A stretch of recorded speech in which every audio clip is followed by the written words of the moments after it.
खंड पेज 12, 13, 14। প্রফুল্ল ধানবাদ ইত্যাদি স্থানে কাজ করে সম্প্রতি আশ্রমে এসেছে। সিসি ঠাকুর তাকে জিজ্ঞাসা করলেন, তোর কেমন হলো? प्रफुल्लदा धानबाद और कुछ जगहों से अपना काम कंप्लीट करते हुए आश्रम में आए। सीसी ठाकुर जी ने पूछा कि तुम्हारा कैसा रहा? প্রফুল্ল, দীক্ষা তেমন হয়নি। ওখানে লোকগুলিকে ধরাই মুশকিল, বিশেষত যারা কলিয়ারির সঙ্গে সংশ্লিষ্ট। এর মধ্যেও আমি ও চুনিদা যতজনের সঙ্গে পারি আলাপ পরিচয় ও যোগাযোগ করেছি। प्रफुल्लदा ने जवाब दिया, दीक्षा ऐसा कुछ खास नहीं हुआ है। वहां पर लोगों को पकड़ना ही मुश्किल है, खास करके जिन लोग कोलियारी के साथ जुड़ा हुआ है। इसमें भी मैं और चुनिंदा जितने लोगों के साथ हो सका उतने लोगों के साथ परिचय और যোগসূত্র স্থাপন किया।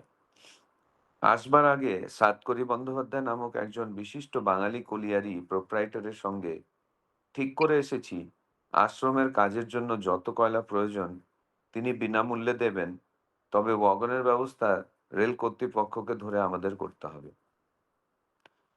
तो ठाकुर जी जो प्रफुल्लदा को कुछ दिन पहले बोले थे कि देखो प्रफुल्ल, आश्रम के लिए कोयले का कोई कमी नहीं होनी चाहिए, तो उसी संदर्भ में प्रफुल्लदा बोल रहे हैं कि आने से पहले सातकरी बंदोपाध्याय के नाम से एक विशिष्ट बंगाली कोलियारी प्रोप्राइटर के साथ उन्होंने बात पक्का करके आए हैं कि आश्रम के लिए जितने भी कोयले की जरूरत होगी वो बिना किसी पैसे का उन्हें देंगे।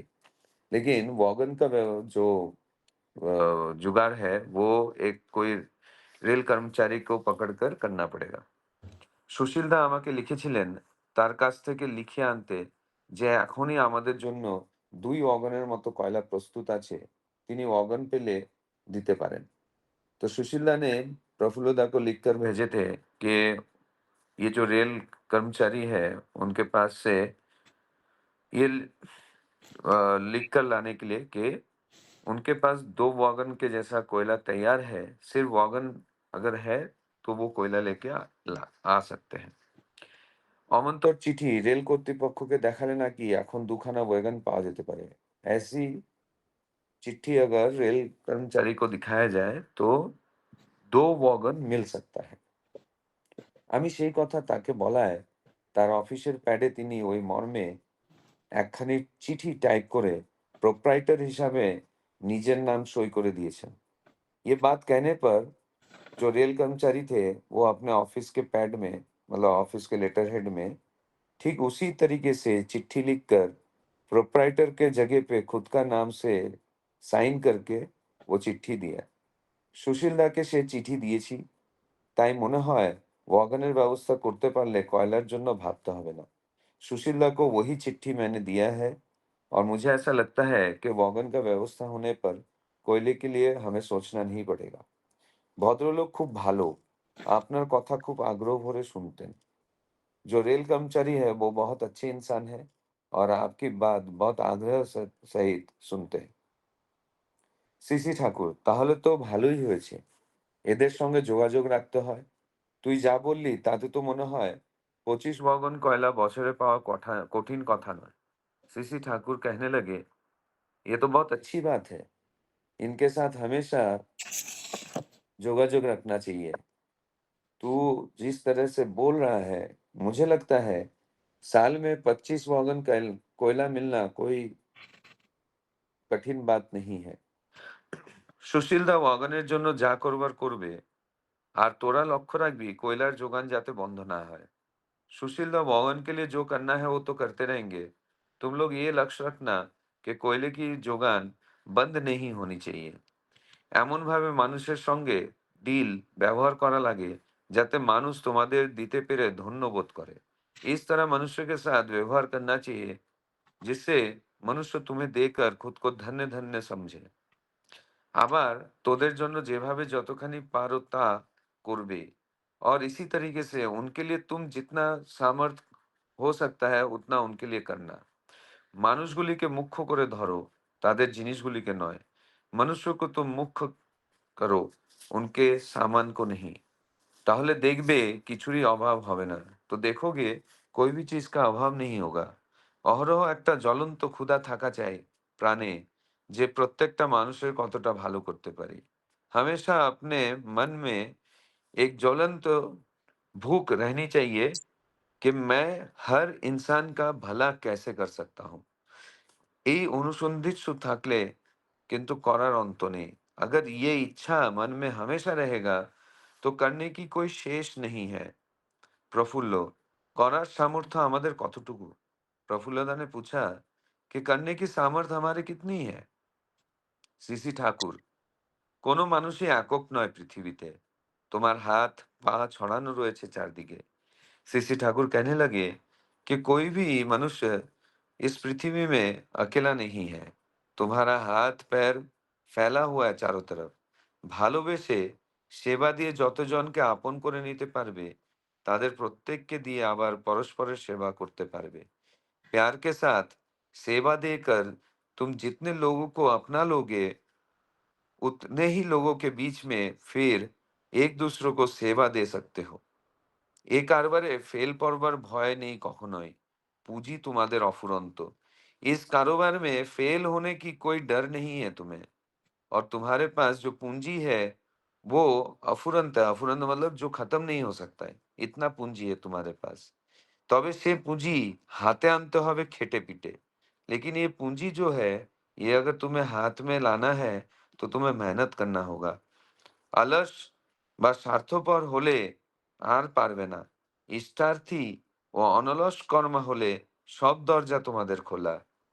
आलसी या स्वार्थ अगर आपके अंदर है, तो आप ये नहीं कर सकते हो। इष्टार्थी और जो बिना आलसी का कर्म करते हैं, वो उनके लिए हर एक दरवाजा खुला हुआ है। পরমপিতা তোমাদের পূরণ করবার জন্য, যোগান দেবার জন্য তো উন্মুখ হয়ে আছেন। হাত বাড়িয়ে গ্রহণ না করলে তিনি কি করবেন? परमपिता हमें पूर्ण करने के लिए, हमें कंटिन्यूअसली योगदान देने के लिए वो उन्मुख है। मतलब हमेशा वो हमें देने के लिए तैयार है। लेकिन अगर हम ही हाथ बढ़ाकर नहीं लेंगे तो वो क्या कर सकते हैं? प्रफुल्ल, सब रकमेरই স্বার্থপরতা কি দোষের? तो प्रफुल्लदा पूछ रहे हैं कि हमारे अंदर जो स्वार्थ होता है, तो हर किस्म का स्वार्थ जो है वो क्या दोषपूर्ण है?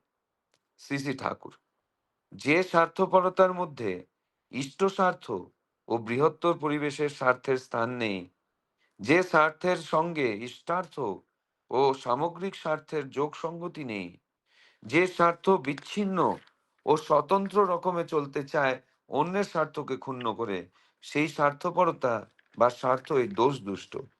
तो सीसी ठाकुर प्रफुल्लदा के इस सवाल का जवाब दे रहे हैं कि जो स्वार्थ, जिस स्वार्थ में इष्ट स्वार्थ और बृहत्तर जो परिवेश है, हमारे चारों तरफ का जो परिवेश है, उसकी स्वार्थ की कोई स्थान नहीं। जिस स्वार्थ में इष्टार्थ और सामग्रिक स्वार्थ का कोई जोग संगति नहीं है, और जो स्वार्थ विच्छिन्न और स्वतंत्र रहकर दूसरे की स्वार्थ को छोटा कर दे, ऐसी स्वार्थ दोष दुष्ट है। ইষ্টার্থী না হলে মানুষের স্বার্থ সম্বন্ধে বোধই গজায় না। ইষ্টার্থী হলে মানুষের বুদ্ধি হয় ইষ্টের ইচ্ছাকে পূরণ করা, নিজের ও সবার সত্তার मंगल जाते হয় তাই करा। ठाकुर जी और बोल रहे हैं कि इष्टार्थी न होने पर मनुष्य का स्वार्थ संबंध में कोई ज्ञान ही नहीं होता है। इष्टार्थी होने पर मनुष्य का बुद्धि इष्ट की इच्छा के पूरण में लग जाता है। इससे वो खुद का और दूसरों का सत्ता का मंगल करने लगता है। তাতে স্বার্থ পরমার্থে রূপান্তরিত হয়। অন্য কথায় পরমার্থী स्वार्थ হয়ে দাঁড়ায় মানুষের। ऐसे इष्टार्थी स्वार्थ होने पर उस स्वार्थ में परमार्थ, मतलब वो जो स्वार्थ है वो परमार्थ में रूपांतरित होता है। या तो फिर ऐसा कहें कि परमार्थी तभी स्वार्थ हो उठता है मनुष्य का। আমি মানে সবাই, সবাই মানে আমি। প্রকৃত স্বার্থের গোড়ার কথা এখানে। मैं मतलब सब और सब मतलब मैं, यही प्रकृत स्वार्थ का जड़ है। এটা শুধু তত্ত্ব নয়, সবচেয়ে বড় বাস্তবতা হলো এইটে। ये सिर्फ तत्व की बात नहीं है, यही सबसे बड़ी वास्तविकता है। পরিবেশ যতখানি দুর্বল ও বিপন্ন হবে, আমিও ততখানি দুর্বল ও বিপন্ন হব। परिवेश जितना दुर्बल और विपदग्रस्त होगा, मैं भी उतना ही दुर्बल और विपदग्रस्त हो उठूंगा। কারণ প্রত্যেকের বাঁচা ও ভালো থাকা নির্ভর করে পরিবেশের উপর। क्योंकि हर किसी का बचना और बढ़ना और अच्छा रहना निर्भर करता है परिवेश पे। পরিবেশ যদি না বাঁচে, ভালো না থাকে, পরিবেশের উপযুক্ত পোষণ আমি পাবো না। সেই পোষণ না পেলে আমিও টিকতে পারবো না। परिवेश अगर नहीं बचेगा, ठीक नहीं रहेगा, तो परिवेश के जो उपयुक्त पोषण है, वो मुझे नहीं मिलेगा। और ये पोषण न मिलने पर मैं भी टिका हुआ नहीं रहूंगा। তাই পরিবেশকে বাদ দিয়ে নিজের স্বার্থের কথা ভাবা বোকামি। इसीलिए परिवेश को छोड़कर खुद के स्वार्थ की बात सोचना बेवकूफी है। গাছের গোড়া কেটে আগায় জল ঢাললে সেই গাছ কি কখনো বাঁচে? जो झाड़ है उसका अगर जड़ ही हम काट दें और उसके ऊपर अगर मैं पानी डालूं, तो क्या वो झाड़ बच सकता है? जय गुरु।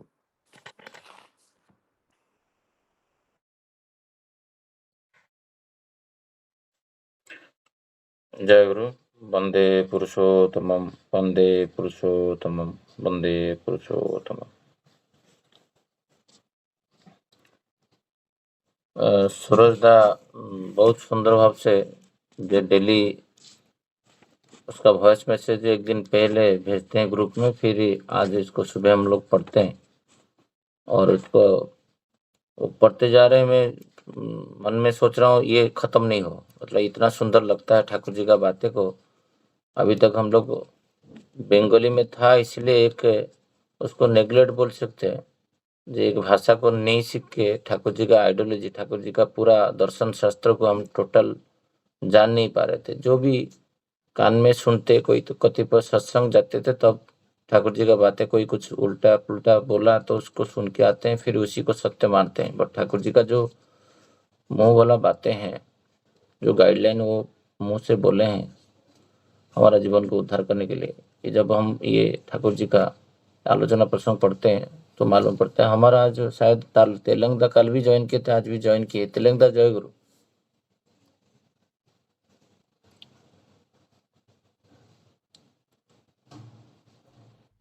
हाँ, जय गुरु दादा। जय गुरु माँ। जय। मैं आज का ये विषय वस्तु के ऊपर मनीष दा कुछ आलोचना रखेंगे। मनीष। जय गुरु।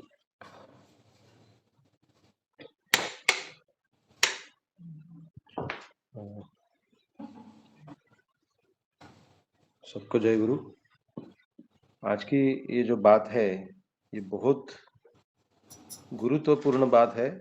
ये सिर्फ कहने की बात नहीं, जैसे ठाकुर जी बोले कि ये सर, ये मतलब ये जब डब्लूदा जब पढ़ रहे थे तो मन में जो बात आई वो है अहम ब्रह्मास्मि, तो मैं ही ब्रह्म हूँ।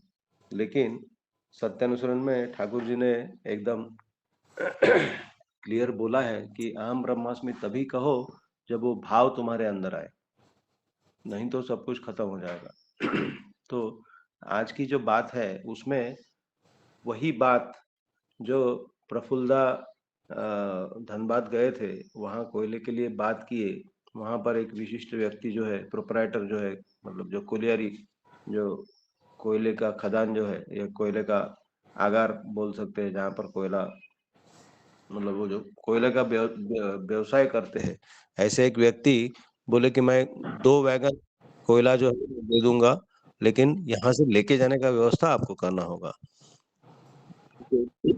2 वैगन कोयला का मतलब लगभग 15 से 20 टन कोयला वो दे रहे विदाउट चार्जिंग एनीथिंग। तो ये कैसे संभव हो पाता है? तो वो तभी संभव थोड़ा होगा जब आवाज क्लियर नहीं हो रहा है मनीष दा। अ, अभी आवाज क्लियर है क्या? हाँ हाँ क्लियर है। तो तभी संभव होता है जब किसी के दिल को कोई छू देता है, उसको जब अच्छा लगता है, उसकी बातें जब उस तरह की प्यार भरी बातें हो, महत्वपूर्ण बातें हो, तो तभी ये संभव होता है। और ठाकुर जी ने, तो मुझे ऐसा लगता है कि ठाकुर जी जब बोले हैं कोई काम जाकर के करने के लिए, तो वो काम मतलब वो पूर्णत्व को जाएगा ही, सिर्फ हमें करना होता है। और फिर ठाकुर जी बोल रहे हैं कि मतलब ठाकुर जी बोलते हैं एक जगह में बोले कि प्यार की बात करने से पहले प्यार करो, प्रेम करो, प्रेम की बात बोलने से पहले प्रेम करो। तो ये प्रेम करना जो होता है उसमें एक जो बहुत सुंदर बात जो इसमें आई है वो है कि अ, स्वार्थ की बात जो है, तो बहुत समय देखा जाता है कि लोग जो है जब उनको कोई इष्ट नहीं होते, आदर्श नहीं होते हैं, तब वो अ, सिर्फ अ, अपनी अपने लिए सोच विचार होता है, मैं और मेरा परिवार इतने में ही वो सीमित रह जाता है। लेकिन जब वो इष्ट के पास जब कोई व्यक्ति जाता है, तब उनका धीरे-धीरे ये स्टेट आता है कि जो इष्ट स्वार्थ है, वो मुख्य हो जाता है। और ठाकुर जी यही बोले हैं यहाँ पर कि इष्ट स्वार्थ मुख्य होना चाहिए, और जो जिस परिवेश में हम रहते हैं, उस परिवेश का स्वार्थ भी हमारा स्वार्थ होना चाहिए। उससे इसके एब्सेंस में क्या होता है वो भी ठाकुर जी ने बोला है। तो अ, जब हम सिर्फ अपनी बात करते हैं, जब मेरे लिए सिर्फ वैयक्तिक मेरे लिए मेरी सोच है कि मैं कैसे बचूंगा बढ़ूंगा, लेकिन अगर मैं परिवेश के लिए नहीं सोचूंगा, तब मेरा भी बचना और बढ़ना और सुस्त रहना वो संभव नहीं होगा। उसके लिए मुझे, क्योंकि मेरे परिवेश को लेकर के मैं हूँ, मैं क्या अकेला रह सकता हूँ? अगर दुकानें नहीं होंगी तो मैं परचेसिंग कहाँ करूँगा? मेरे जीने का जो सामान है वो कहाँ से जुटाऊँगा? जब ट्रेन नहीं चलेगी तो मैं कैसे यहाँ से वहाँ जाऊँगा? जब इलेक्ट्रिसिटी नहीं होगी, जब उस डिपार्टमेंट के लोग जब काम नहीं करेंगे, तो इलेक्ट्रिसिटी मुझे कहाँ मिलेगी? नहीं मिल पाएगी। तो ये जो मैं मेरा जो एग्जिस्टेंस डिपेंड करता है, मतलब पग-पग पर मैं चल ही नहीं पाऊँगा अकेले, मैं एग्जिस्ट ही नहीं कर पाऊँगा। जब समाज है, सभी लोग हैं, सभी वर्ग के लोग हैं, तब जाके मेरा भी एग्जिस्टेंस संभव होता है। तो इसलिए उनका जो स्वार्थ है, उसको भी मुझे लेकर के चलना है। बृहत्तर स्वार्थ ठाकुर जी बोले। तो इष्ट स्वार्थ और मेरे परिवेश का स्वार्थ, जब मैं दोनों को ही फुलफिल करने के लिए जब कोशिश करता हूँ, तब मेरा जो जीना है और बढ़ना है, वो अच्छी तरह से संभव हो पाता है। तो जो मुझे समझ में आया, जो भावधारा इस बात में मतलब आज के जो इसमें है, और दूसरी बात जो मैं बोलना चाहता था कि अभी हिंदी का जो 4 खंड है वो खत्म हो गया और 5वां खंड जो है वो शुरू हो गया। शुरू-शुरू में 1-2 दिन जो हमने समस्या फेस किया कि कोई एक बंगाली जानने वाले व्यक्ति बांग्ला में पढ़ेंगे, फिर आलोचना कौन करेगा? जो जो बांग्ला पढ़ना नहीं जानता, वो कैसे आलोचना करेगा? तो इसके ऊपर जो शशिकांत भाई ने जो रास्ता निकाला, और डब्लूदा उसको इतना अच्छा तरीके से कर रहे हैं कि हिंदी बांग्ला पढ़ के और साथ-साथ हिंदी में उसको बताना, तो ये जो हुआ है इससे दिन दुनिया का हमारे मतलब जो भी लोग ज्वाइन करते हैं उनका कितना फायदा होता है इसकी कोई सीमा नहीं। ये जो प्रयास जो हम लोग मतलब आगे बढ़ा रहे, शशिकांत दा आगे बढ़ा रहे इसको, इसकी मतलब कोई तुलना नहीं है। ये मतलब ये फील करने की बात है, कहने की बात नहीं है। ये प्रयास जो है वो मतलब हम सब के जीवन में बहुत बड़ा बदलाव लाएगा। तो ये बोल के मैं शेष करता हूँ। सबको जय गुरु। जय गुरु। कल कोई एक गुरु भाई मुझे कॉल किए थे और मुझे बोले जे इससे बढ़िया और कुछ हो ही नहीं पाएगा। जो सूरजदा का जो हिंदी और वो बंगाली नहीं होके जो बंगाली का प्रोनाउंसिएशन और हिंदी में साधारणतः भाव से जो ईस्टर्न इंडिया में रहते हैं, उड़ीसा एंड बंगाल से, उनका हिंदी थोड़ा उनका लैंग्वेज के माफिक थोड़ा एसेंट होता है।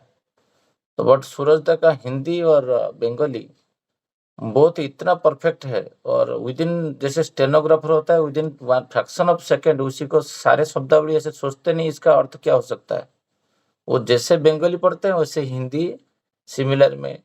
ये उनका ठाकुर जी उनको इतना अच्छा गुण दिए हैं। ऊपर से वो एक लेक्चरर है तो ये काम जो ठाकुर जी चाहते थे जो एक अच्छा लेखक चाहिए और एक अनुवादक चाहिए। तो मेरा ख्याल से ठाकुर जी का जो इच्छा है बॉम्बे में वो जो ये सहयोग पूरा लेके चलेंगे आगे तक, तो हम सोचे मेरा जो इच्छा है जो ठाकुर जी का पूरा दर्शन शास्त्र 22-23 खंड आलोचना प्रसंग ऐसे सामूहिक रूप से हम लोग आज पढ़ रहे हैं इसलिए पढ़ पा रहे हैं। मैं व्यक्तिगत रूप से प्रयास करूंगा हर दिन 2 पेज पढ़ने के लिए, पढ़ नहीं पाऊंगा, किस दिन नेग्लेक्ट करूंगा, किस दिन ये करूंगा, ये रहेगा। ये तो एक सामूहिक साधना का एक फलस्वरूप से आज हम ठाकुर जी के बारे में इतना सारा चीज जान पाए हैं।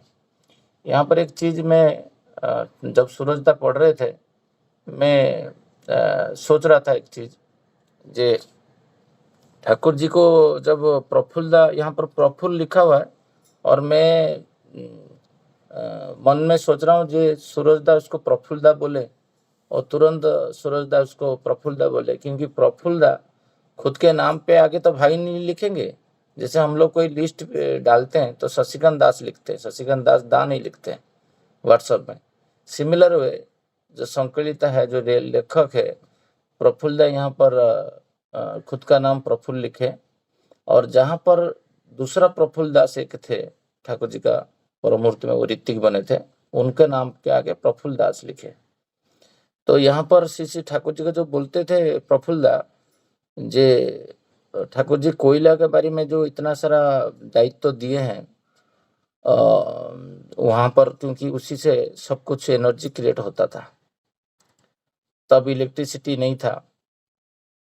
तो श्री श्री ठाकुर जी का ये जो आश्रम चलाने के लिए इतना लोग से जो प्रेम करके दूसरे से काम करवाना, ये हमारा ठाकुर जी का जो गृह उस दिन में आलोचना भी कर रहा था, आज भी कर रहा हूँ जे जब कोई सामूहिक दायित्व आता है तो सामूहिक दायित्व में मैं मेरा जो इंडिविजुअल कंट्रीब्यूशन नहीं करता हूँ।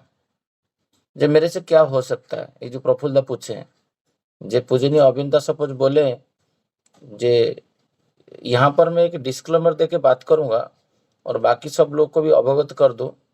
जैसे साधारणतः भाव से कोई सत्संग जो ऑनलाइन में कोई डिस्कशन होता है, ये कोई सत्संग नहीं है और ये हम आलोचना प्रसंग 4-5 लोग पढ़ना शुरू किए थे 3-4 साल पहले और उसी को फिर लोग बाकी धीरे धीरे जुड़े।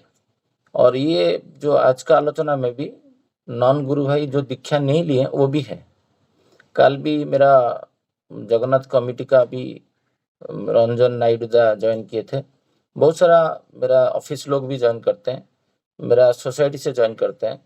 और आप देखे होंगे जो इसमें ऐसा हम बातें रखें जे वो सर्वजन माने सबको जैसे एक नॉर्मल वे में बात करें, जैसे सबको कुछ सीखने के लिए मिले, वो इसीलिए ज्वाइन करते हैं। कोई किसी इंडिविजुअल तत्व को लेके कि किसी को निंदा करके हम लोग आलोचना इसी फोरम में एटलीस्ट करेंगे नहीं, क्योंकि दिस फोरम जो है वो ठाकुर जी का खाली लोग नहीं है, इसमें बाहर लोग भी ज्वाइन किए हैं। आज भी एक माँ ज्वाइन किए हैं जो ठाकुर जी का दीक्षा नहीं लिए। तो कल भी एक मेरा वर्किंग कमेटी का जो जगन्नाथ जी का, मैं इसलिए बता रहा हूँ क्योंकि साधारण भाव से आपका परसेप्शन हो रहता है कि ये ठाकुर जी का खाली लोग को ज्वाइन करते हैं। मेरा माइंड में एक दिन ठाकुर जी बोलते हैं जे तुम तो मुझे तुम्हारा यही मेरा बड़ा में मुझे आबद्ध करके रख दिए। उस दिन मुझे बहुत हॉट हुआ था ये पढ़ के, जे हम ओनली यही व्हाइट ड्रेस जो ठाकुर जी का दीक्षा लिए हैं वो उसी के अंदर सीमा रख दिया ठाकुर जी को। इसलिए ये फोरम को मैं ऑफिस में भेजा, जे आपका पुरुषोत्तम तो आए हैं तो मेरा नहीं है, ओनली मेरा अधिकार है उनको सीमित करके रखने के लिए। तो ऑफिस का लोग भी ज्वाइन करते हैं और वो भी बाद में सुन के ऑफिस में पूछते हैं, जे जो डब्लू दा की सूरज दा आलोचना करते हैं उनको बहुत पसंद आता है और वो बाद में रिकॉर्डिंग सुनते हैं यूट्यूब से। और ये मुझे ऑफिस में भी एक माहौल मिल जाता है ठाकुर जी की बातें रखने के लिए। जे ठाकुर जी का ये जो इच्छा है, उनका परिवेश जब वो शरीर में थे इतना चिंतित थे, और अभी जो सूक्ष्म अवस्था में उनका जो हम मंदिर बना के ये कर रहे हैं उसका परिचालना करने के लिए जो अर्थ लगता है उनका ठाकुर जी का भोग लगाने के लिए, कि उनका परिवेश में इलेक्ट्रिक बिल से लेकर सब कुछ, वो यूनिट जो है वो 7,500। ये मैं थोड़ा सा ऑर्गेनाइजेशन का बात बोल रहा हूँ क्योंकि बाकी लोग जो ज्वाइन किए हैं ये भी होना चाहिए। जब हमारा घर पे हम लोग घर का बात करते हैं, ये ठाकुर जी हमारा घर का सदस्य जैसे सोचेंगे तो हम उस हिसाब से काम करेंगे। तो आपका परिवेश में जो थोड़ा सा ठाकुर जी का ये अर्घ्य दे के जीवन भर, माने जब तक जिंदा है वही आशीर्वाद है, जे टिल शेष निश्वास तक ये जो 7,500 के यूनिट है वो दादर मंदिर में भोग लगेगा और बादलापुर मंदिर में लगेगा। तो उसके लिए चारों तरफ से जिसको भी मिलते हैं थोड़ा सा बोल के उसको करवाएंगे। 730 जो यूनिट है वो अच्छा रहेगा। सेकेंड पॉइंट है, ये बातें जो प्रफुल्ला पूछ रहे हैं, करार सामर्थ्य आमादेर कतटुकु। यहाँ पर श्री ठाकुर क्या बोल रहे हैं, कौन मानुष एक नई पृथ्वी थे। ये बातें जब मैं मैंने इस आज पढ़ा कि कल रात को मैं सूरजदा से सुना ये बातें, इसको मैं कोरिलेट कर रहा था। जे 1973 में दिसंबर महीना शायद होगा, 1973 में जब श्री बड़दा के पास मैंने उड़ीसा जाने के लिए एक निवेदन किया गया था। वो निवेदन जतिननाथ बसु किए थे और श्री ठाकुर 1969 जाने के बाद कुछ साल 2-3 साल श्री बड़दा का अवस्था ठीक नहीं था और इसके बाद 72-73 में श्री बड़दा एक बड़ा प्रयास लगाए जो श्री मंदिर बनेगा, श्री ठाकुर जी का प्रतिष्ठा करने के लिए। जीवित अवस्था में तो प्रयास चल रहा था, बट ठाकुर जी जाने के बाद ये हुआ। और वो निवेदन में श्री ठाकुर के पास, जब श्री बड़दा के पास निवेदन किया गया उड़ीसा जाने के लिए, तब श्री बड़दा तब बोले थे जे श्री ठाकुर जी का मंदिर होगा तो मैं जाऊंगा वहां पर। तो ये जो ठाकुर यहाँ पर बोल रहे हैं, जे कोई मानुष्य एक नई पृथ्वी थे, और ठाकुर जी जब जाते थे, जब 23 का बात है, 1923 जब जानकीनाथ बोस निवेदन करके ठाकुर जी को लेके गए थे, ठाकुर जी तब श्री ठाकुर बोले थे मैं अकेला तो नहीं जाऊंगा, तो श्री ठाकुर जी का 100-150 लोग गए थे। जब भी श्री ठाकुर जी का एक गुण था, जहां पर जाते थे 100-150 लोग लेके जाते थे। सेम जो गुण है श्री बड़दा के पास, वो भी 100-150 लोग लेके जाते थे। तो वहां पर हरनाथ लॉज था पुरी में, तो वो उस टाइम में वो लॉज वगैरह सब बुक करके सुभाष चंद्र जी का बोस का पिताजी जनकनाथ बोस वो सब अरेंजमेंट किए थे। तो ये जब श्री बड़दा को ये निमंत्रण किया गया, जो हम लोग मंदिर का भी प्रस्तुत कर लिए। कहाँ पर? ना उड़ीसा में एक पारादीप का आसपास कुजंग एक जगह है, मेरा गांव के जस्ट 20 किलोमीटर से मेरा जो होम टाउन है, वहां पर आपका भित्ति प्रस्तव करेंगे। तो वही जिद्दी था शिशिर बर्दा का, जे मैं जाऊंगा तो शिशिर ठाकुर जी को प्रतिष्ठा करने के लिए आप प्रयास करोगे तो मैं जाऊंगा।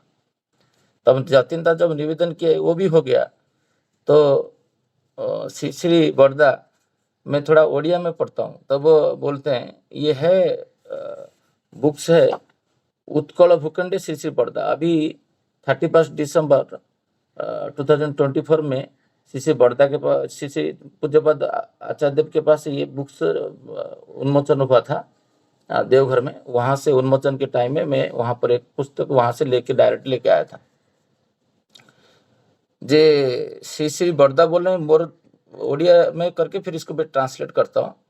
मोर देहटा तो बड़ नहीं जीवाक हेले तुम मानकर असुविधा हेबो नहीं तो। ये सुन के तत्कालीन ऋतिक लोग को समझ में भी नहीं आया था। तत्कालीन जो कर्मी लोग थे तो उनको उनका जो ब्रेन सेल है वो काम नहीं किया। क्या शिशिर बर्दा ऐसे बातें कर रहे हैं, समझ में नहीं आ रहा है। शिशिर बर्दा बोले मेरा देहटा तो बहुत बड़ा है, मेरा शरीर जो है बहुत बड़ा है, तो क्या आप इसको ले पाओगे।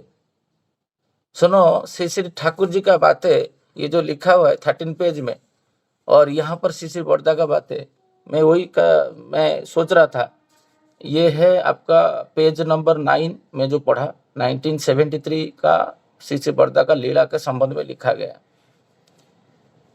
ते जे ऑलवेज शिशिर ठाकुर जी का जो सोच है ना, पृथ्वी में तुम अकेला नहीं हो, वो भी शिशिर बर्दा वही भाव था, जे सब लोग मेरा है, मैं अकेला नहीं हूँ, और मेरा जो शरीर है वो सारे शरीर को लेके बड़ा हुआ है।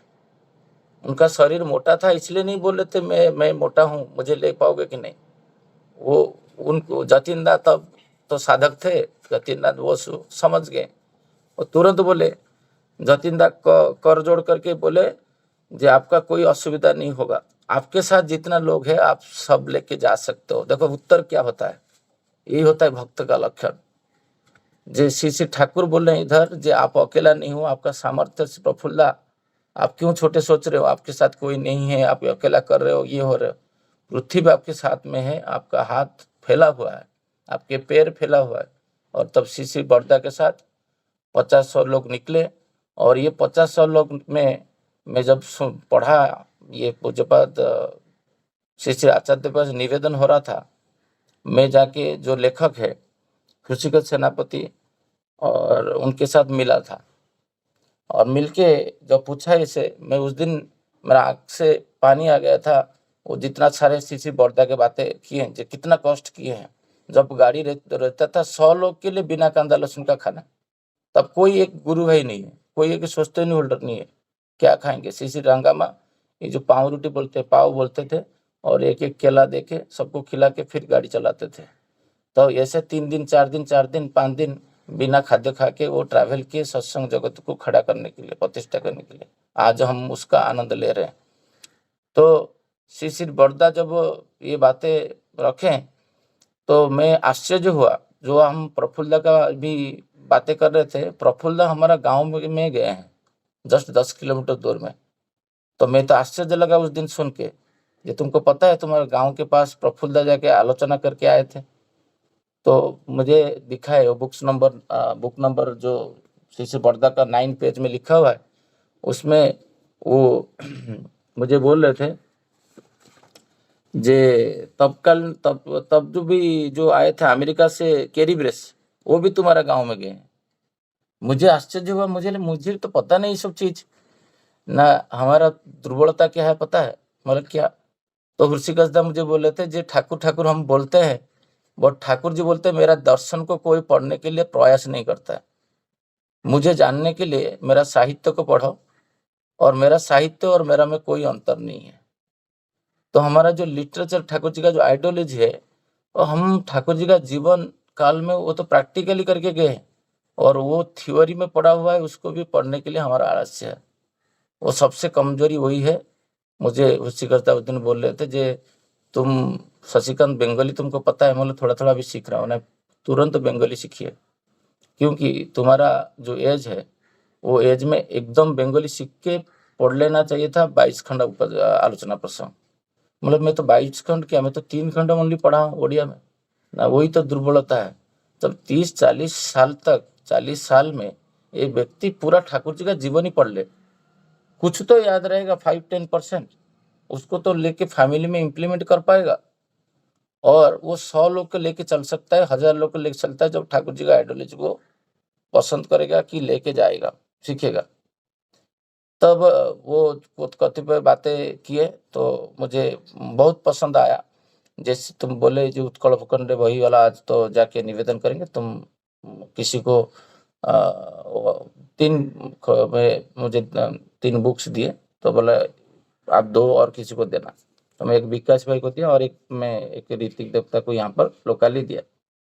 तो ये बुक्स जो है उत्कल भूखंड शिशि बड़दा, ये ओडिया में है। पूरा जीवन में उड़ीसा का टूर का विषय में लिखा हुआ है। वहां से श्री ठाकुर जी का बात है, यहाँ पर सुना था, यहाँ पर 2 बातें रखा। जैसे जी ठाकुर जी बोलते हैं तुम्हारा जो पूंजी, वो देखिए काम पूंजी के पीछे हम लोग भागते जे अर्थ के राशि में, ये के राशि में। श्री ठाकुर जी यहाँ पर क्या बोलना चाहते हैं, जे हर चीज कोई कुछ काम करना चाहिए, उसमें इष्टार्थी का, इष्ट का स्वार्थ होना चाहिए। अभी मुझे ऑफिस का काम दिया गया है टैक्स में, मैं उसमें ऑलस कर रहा हूँ, ठीक है कंपनी का काम तो है। बट कुछ दिन पहले इसी बातें को एक व्यक्ति, मेरा दोस्त, उसका एज 32 साल होगा और ये उसका सेकंड नौकरी है। वो थोड़ा डिमोटिवेट है मेरा नौकरी में। मैं तो देश के लिए कुछ कर नहीं रहा हूँ, मैं तो यहाँ पर एक डेटा एंट्री कर रहा हूँ कि छोटा मोटा कुछ काम कर रहा हूँ, ऐसे वो सोच रहा है। बहुत रोल उसका अलाइनमेंट नहीं है। तो जे हर व्यक्ति कोई जे ये इष्ट का काम है उसको उसी हिसाब से करे। जे मैं जो काम कर रहा हूँ उसमें इष्ट का स्वार्थ है, उसका दिमाग में घुसा दिया जाए जे तुम जो कर रहे हो उसमें इष्ट का स्वार्थ है कि नहीं है। ये टेलीकम्युनिकेशन है, टेलीकम्युनिकेशन कंपनी जो है वो इंडिया का जीडीपी में कंट्रीब्यूट करता है, तुम्हारा जीवन शैली को भी उन्नत पथ में लेके जाता है। तुम्हारा माता हॉस्पिटल में है और तुम घर पे हो, उस दिन नेटवर्क नहीं रहेगा, तुम कनेक्ट कर पाओगे? 10 लोग को बुला सकते हो कि ओला बुक कर सकते हो? कुछ नहीं कर सकते हो। जो तुम जो कर्म कर रहे हो इसमें इष्ट का स्वार्थ है कि नहीं? तो जीवन वर्धन को जो साहाଯ୍य कर रहा है जो है, तो तुम कैसे सोच रहे हो जो तुम इष्ट स्वार्थ में कुछ कर नहीं पा रहे हो, कि मंगल कार्य में कुछ कर नहीं रहे हो, मैं तो यहीं पे आके कुछ कर रहा हूँ, नौकरी कर रहा हूँ। तो तुम्हारा इसका चिंता को तुम चेंज नहीं करोगे। जो तुम जो कर रहे हो इसमें इष्ट स्वार्थ है, उसमें कोई आलस्य कपटता रखोगे तो 10 लोग का जीवन बाधा प्राप्त हो सकता है। तो बृहत्तर स्वार्थ ठाकुर जी इधर रखे। जो कोई भी कार्य करते हो, जो प्रफुल्लदा पूछ रहे जे सब कर्म ही स्वार्थपरता की दोष है। जे ये जो स्वार्थ है, ये स्वार्थ में श्री ठाकुर जी 3 चीज जोड़े। एक तो इष्ट स्वार्थ रखे हैं और एक बोले हैं जे परिवेश का बृहत्तर स्वार्थ उसमें सिद्ध हो रहा है कि नहीं। जे इष्टार्थ और सामूहिक स्वार्थ, कोई भी कर्म करो उसमें ये इष्ट का स्वार्थ है, इष्ट का इंटरेस्ट है, इष्ट का जो इच्छा है, उनको जानना चाहिए। कैसे जानेंगे जी मेरा ठाकुर जी क्या चाहें? जब तक मैं ठाकुर जी का दर्शन शास्त्र पढ़ूंगा नहीं, मेरा कर्म जीवन में जो ठाकुर जी बेस लाइन दिए हैं, जब मैं सुबह 4-5 बजे उठूं, नाम धन करूं, प्रार्थना करूं, फिर मेरा इष्टभूति से पहले जो स्वतोनुज्ञा है उसको चरित्रत करूं। जे कल ही हम आलोचना कर रहे थे, जे मुझे एक सीनियर व्यक्ति थे और डिस्कशन चल रहा था, 3-4 लोग, एक ब्रेनस्टॉर्मिंग हो रहा था। तो मैं बातें होते बोला, एक व्यक्ति बोला बातें करते करते मैं गरीब हूँ। बट वही बातों से मैं बोला ये जो बोध है उससे तुम्हारा सेल्फ जो होता है वो डाउन हो जाता है। 50% तुम बोलते हो मैं दुर्बल हूँ, मैं रोगी हूँ, मैं असुस्थ हूँ, मैं ठीक नहीं हूँ, मैं गरीब हूँ। यही बोध से तुम्हारा जो बॉडी में जो जितना भी जीवकोश है वो दुर्बल होता है ऑटोमेटिक। उसी का ऑपोजिट करो, मैं शक्तिमान हूँ, मैं आनंदमय हूँ, मैं मुझे मेरा कोई अभाव नहीं है। धनी मतलब वही है, होता है ना जिसके पास कोई अभाव नहीं रहता है, वही धनी होता है। तो मेरा कोई अभाव नहीं है, मैं परमपिता की दया में खुश हूँ। तो उसी में सोचो, जो मैं तो सोचता हूँ मैं सबसे बड़ा धनी हूँ, मैं बहुत कुछ बहुत लोग को दे सकता हूँ। तो ये बोझ से मनुष्य के जीवन में एक अलग टाइप का परिवर्तन आता है। तो परिवेश में जब भी काम कुछ करते हैं उसमें इष्ट का स्वार्थ होना चाहिए। तो इष्ट का स्वार्थ जो होता है मनुष्य का जीवन में प्रथम जन इष्टवृत्ति श्री श्री ठाकुर जी का पहला जो इच्छा है, प्रत्येक मनुष्य इष्टवृत्ति करे, और प्रत्येक मनुष्य इष्टवृत्ति करता ही है, विभिन्न फॉर्म में करता है। उसको सिस्टमेटिक करवाना है। ये जो ठाकुर जी का स्वार्थ और दूसरे लोग के लिए सोचेगा, जब इंडिविजुअल पूर्ण करेगा ठाकुर जी को, फिर वो परिवार के लिए सोचेगा, फिर परिवार के लिए, समाज के लिए सोचेगा, फिर ऑफिस में उसको जो काम दिया गया है वो बृहत्तर ही है। यहाँ पर बृहत्तर काम कर रहा है। वो किसके लिए कर रहा है? एक टेलीकॉम कंपनी में काम कर रहा है, और सोच नहीं रहा है मैं बृहत्तर नहीं कर रहा हूँ। कितना बड़ा बृहत्तर कार्य है जो कार्य कर रहा है, उसमें वो सोच रहा है जो मैं तनख्वाह ले रहा हूँ और मैं उसी के बदल में सर्विस दे रहा हूँ। ये क्षुद्रतर चिंताधारा है। और जब उसी को बृहत्तर में परिणत कैसे करेगा? जो मैं जो काम कर रहा हूँ उसमें कितना लोग का कल्याण होते जा रहा है। मेरा सेवा टाइमली रहेगा तो मेरा नेटवर्क डाउन नहीं रहेगा। ऑफ टाइम में चेक करूंगा, यहाँ पर एक एरिया में डाउन गया, तुरंत किसी को भेज के उसको ठीक कराऊंगा। जितना जल्दी ठीक कराऊंगा उतना मनुष्य का मंगल होगा, क्योंकि वो बैंक में ठीक कर ओपन कर पाएगा, ओला बुक कर पाएगा, किसी को कॉल कर पाएगा, कुछ ये कर पाएगा। यहाँ पर ये विराट भाव है। जैसे एक द्वितीय खंड में बोलते जे 2 साइंटिस्ट है, एक साइंटिस्ट इंडिविजुअल अवार्ड के लिए काम कर रहा है, एक साइंटिस्ट बृहत्तर स्वार्थ इन्वेंशन के लिए काम कर रहा है वही कंपनी में। तो दोनों तो काम कर रहे हैं, बट जो क्षुद्र चिंता है, जब इंडिविजुअल खाली मैं काम कर रहा हूँ, सेवा दे रहा हूँ, मेरा 9 आवर्स खत्म, मैं घर आया, बस हो गया। बट उधर जो एक्सपेंशन टेलीकॉम के लिए कर रहा हूँ, तो ये बात है जो मैं कल ही तो आलोचना कर रहा था। तो वो सोचे तुम कंपनी का एंटरप्राइजर जैसे बात कर रहे हो, ओनर जैसे बात कर रहे हो। यही तो ठाकुर जी चाहते हैं, जो तुम जहां जाओ एक ओनरशिप माइंडसेट रहेगा। तुम जहां जाओगे तुम्हारा एक रेस्पॉन्सिबिलिटी रहेगा। तुम जहां जाओगे ये हर काम को तुम इष्ट स्वार्थ, परार्थ स्वार्थ, परिवेश स्वार्थ के साथ जोड़ के काम करोगे। मैं इंडिविजुअली सोचूंगा जो जितना तनख्वाह ले रहा हूँ उसी हिसाब से मैं डिलीवरी दे के आ गया, तो वो क्षुद्र स्वार्थ, वही काम किया। बट मैं खाली मेरा पेट के लिए सोचा, मैं 10 पेट के लिए सोच नहीं पाया। मुझे एक व्यक्ति 3 दिन पहले बोला जी मैं कुछ करना चाहता हूँ, मैं भूल गया। क्योंकि जब ठाकुर जी के लिए मैं कनेक्टेड रहता हूँ तो मुझे वो व्यक्ति का स्वार्थ याद रहेगा। मैं कनेक्टेड नहीं रहा, कुछ कहने के लिए मेरा ऑफिस काम में बिजी हुआ, दूसरा हुआ, उसका बात भूल गया। मैं उसको फिर उसका जब कॉल आया, जब मैं बिजनेस करना चाहता हूँ, मैं सीधा मुझे कुछ गाइडलाइन दीजिए। तो मेरा पास सपोज वो नहीं है, वो आइडिया नहीं है। तो मेरा पहला कर्तव्य क्या होना चाहिए? मेरा पहला कर्तव्य होना चाहिए जिसको बिजनेस में आइडिया है उसके साथ जोड़ देना। तो फिर कल मनोरंजन दा का नंबर दिया था, बातें करते करते मनोरंजन दा उसको भी लाइन पे लेके समझा रहे थे क्या क्या फील्ड, जो ठाकुर जी बोलते थे ना, जो रूट कॉज एनालिसिस, जे आरसीए करने के लिए हर चीज में कारणमुखी होने के लिए, जो उसका वो क्या कर पाएगा, उसका वैशिष्ट्य क्या है, वो जो करेगा वो बॉम्बे शहर में चल पाएगा कि नहीं, उसका रिटर्न आएगा कि नहीं, वो चारों तरफ से डिस्कशन कर रहा था। मैं कल गाड़ी चलाते चलाते वो सुन रहा था, मनोरंजन दादा दोनों का बातें। मैं भी वहाँ पर बीच बीच में बातें कर रहा था जी ये प्रोडक्ट चलेगा कि नहीं चलेगा।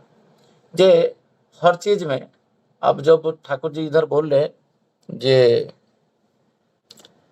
এমন ভাবে মানুষের সাথে ডিল ব্যবহার করা লাগে যাতে মানুষ তোমাদের দিতে পেরে জন্য बोध करे, माने तुमको दे के खुश बोध करे। मैं थोड़ा मेरा बंगाली गड़बड़ हो रहा है।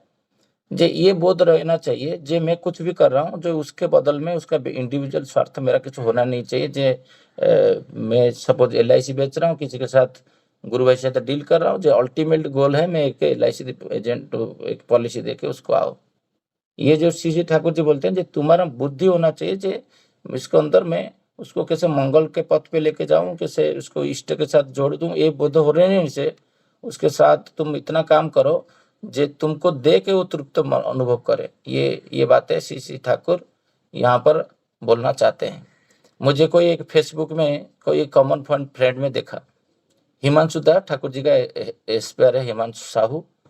वो मुरसुआ एक मंदिर, बहुत बड़ा मंदिर, पूज्यपाद श्री आचार्य देव उनको आशीर्वाद किए थे। और यंग है, मेरा एज का है, तो वहाँ पर विराट बड़ा मंदिर हुआ। तो जब देखें जो कॉमन फ्रेंड में कोई व्यक्ति दुबई में काम करते जो उनको जानते हैं और मुझे जानते हैं, मुझे बोले शशिदा आपका फेसबुक फ्रेंड में वो है, शायद बहुत सारा कमेंट्स लिखे हैं, तो आप बोलोगे तो आचार्य देव का भवन में एक एसी लगाने के लिए 52,000 चाहिए।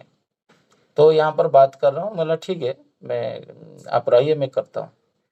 तो वह रहे, वहाँ पर मैं फ़ोन किया और मेरा दोस्त को फ़ोन करने के बाद तुरंत विदिन 1 सेकेंड में उनका अकाउंट में 52,000 आ गया। मुझे हिमांशु भाई बोल रहे हैं, जी शशि भाई विदिन द फ़ोन में होल्ड पे हूँ और आप उधर ट्रांसफ़र करवा दिए 52,000 विदिन 1 सेकेंड में। बोला मेरा जीवन में 3 साल मेरे रूममेट थे, मैं एक चॉकलेट के लिए भी कभी उनके साथ हमारा डील नहीं हुआ, और मैं उनको आप बोलता हूँ, मुझे आप बोलते हैं, तुम भी नहीं बोलते हैं, मतलब इतना रेस्पेक्ट है। सेम एज है, एज 43 है, बट मैं तुम भी नहीं बोलता था, आप बोलता था। और वो 3 साल में ठाकुर जी के बारे में जो आलोचना किए हैं, जो उपकृत हुए हैं, मैं कभी गांव में उत्सव हुआ, मैं 5 पैसा उनको बोलता नहीं हूँ क्योंकि बड़ा पोस्ट में है, और चाहेंगे तो 2 लाख मांगूंगा तो दे देंगे। बट जीवन में उनका व्याकुलता था, शशि भाई कभी एक दिन फ़ोन करके बोलेंगे कोई अर्घ्य के लिए तो मैं दूंगा। जैसे अभय कुमार परिड़ा है, तो आज तक एक ही भी मुझे अर्घ्य नहीं मांगे हैं लास्ट 25 ईयर्स में। तो मैं किस दिन वो उनका मुंह से मांगेंगे तो मैं क्या करूंगा, तुरंत अकाउंट से ट्रांसफर कर दूंगा, तुरंत। तो वही भाव उनका भी था। जो शशि भाई कभी 20 साल में एक बार भी अभी तक इतना इंटरेक्शन होता है, इतना सारा अच्छा दोस्त है, तो जैसे आप मुझे एक बोले तो जे आप उनको बोले तो मैं तुरंत उनको बोला, तो फटक से वो ट्रांसफर कर दिया 52,000। यहाँ पर सीसी ठाकुर जी बोलते पूंजी का कोई अभाव नहीं है, तुम उनके लिए इतना करो। कैसे, क्या मैं उनको कुछ दिया हूँ? उसका दिया नहीं। जो जब भी विपद आपद आता था, इंटरेक्शन होता था, उसको मैं शब्द के द्वारा सॉल्व करता था। घर पे असुविधा है तो ऐसा करो, ऐसे ठीक हो जाएगा। तो ये जो बातें सीसी ठाकुर जी बोलते हैं, जगत के लिए तुम्हारे साथ जगत पूरा खड़ा है। और यहाँ पर समय तो हो चुका है। सीसी ठाकुर जी का जो सेकेंड पैराग्राफ है, मैं सोच रहा हूँ इसको थोड़ा सा कल आलोचना रखना बेटर रहेगा। उसमें सीसी ठाकुर जी जो इष्टार्थ पुरानी क्षेत्र में बहुत सारा बातें रखें, वो सब्जेक्ट को मैं आलोचना आज कर नहीं पाऊँगा। आज का आलोचना को मैं यहाँ पर विराम देता हूँ। वंदे पुरुषोत्तमम, वंदे पुरुषोत्तमम, वंदे पुरुषोत्तमम। जय गुरु साहब। जय गुरु।